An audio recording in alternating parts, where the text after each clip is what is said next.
WhatsApp's surge in EU users triggers stricter regulations under Digital Services Act.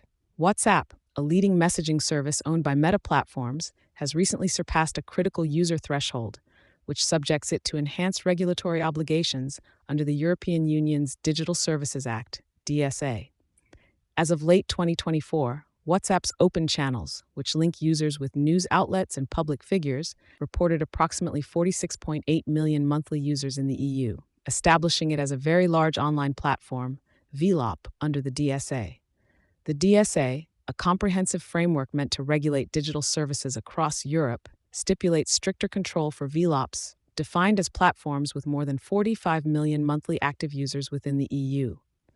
Under these regulations, platforms are required to conduct thorough risk assessments concerning the dissemination of illegal and harmful content and implement effective measures to mitigate these risks.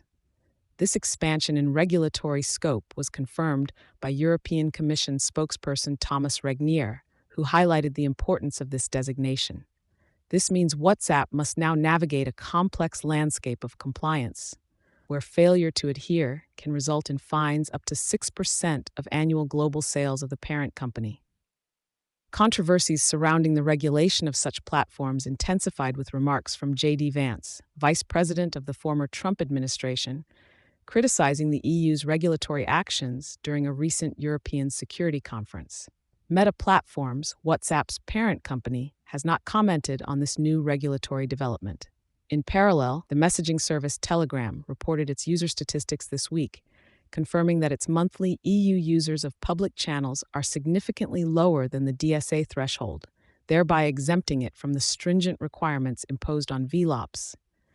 This update followed scrutiny last year over Telegram's user data after allegations against its CEO Pavel Durov led to his arrest in France.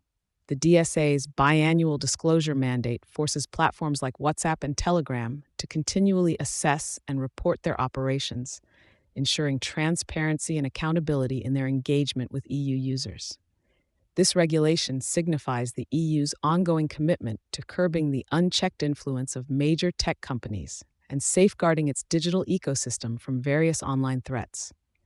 As WhatsApp adjusts to these new requirements, the overarching focus will be on how well it can integrate stringent EU standards without compromising user experience and maintaining robust growth in its global operations.